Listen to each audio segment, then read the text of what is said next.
it just has become my life, and I got involved with groups, and there's one group is connected to the school that offers a master's. I did the master's and the doctorate in spiritual science.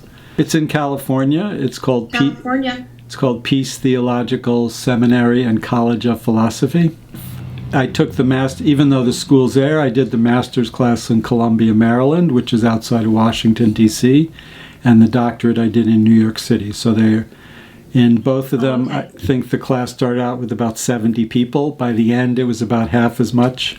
A lot of people kind of dropped out. And so I didn't have to go to California. I could do it, closer. This I really loved. I like doing the schooling, and a lot of people just do it for their own personal growth, really. But I wanted to get the degree. It took a lot of years for me to finish writing the paper and actually graduate compared to when I finished the school.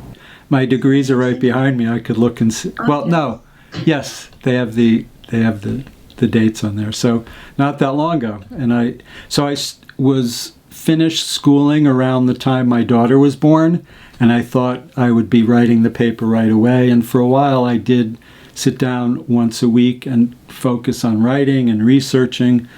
Part of the instructions were it should be something you were passionate about. Like, you're supposed to look at your life, see what techniques you used, for spiritual or self-care, and then come up with a theory. If you do this, then this, and then do the research and do studies and all that. And I would work on something for a few months, and then I'd lose the passion.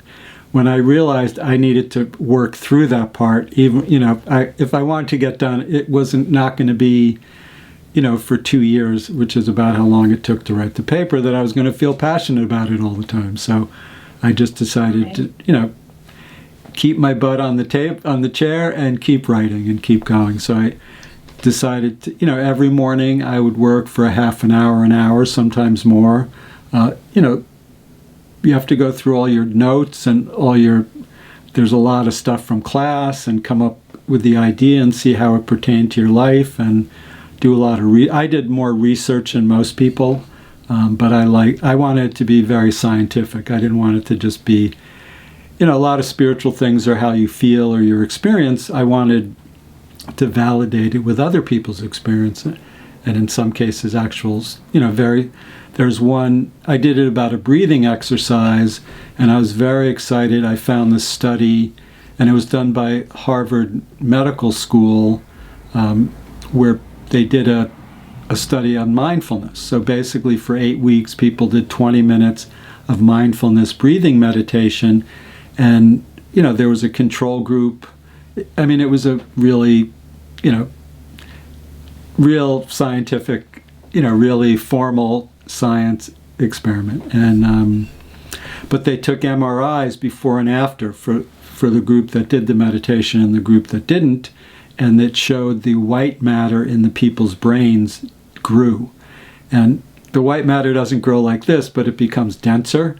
And it basically, part of what the white matter does is our positive emotions and our positive thoughts. So your brain, the muscles that use those things developed in your brain, and that's like a real thing. That was really cool. Well, a lot of the studies are done either from the mindfulness, breathing, or from transcendental meditation. I think Bill Gates did TM, right? Or I'm not sure, but he's someone who's famous for having meditated. It's kind of cool. But there's a lot of people. Michael Jordan, I guess Paul McCartney was really well known for being one of the people that brought that, the Maharaji, and the Beatles like the Maharaji, and it made it kind of famous in the early 1970s. It's cool.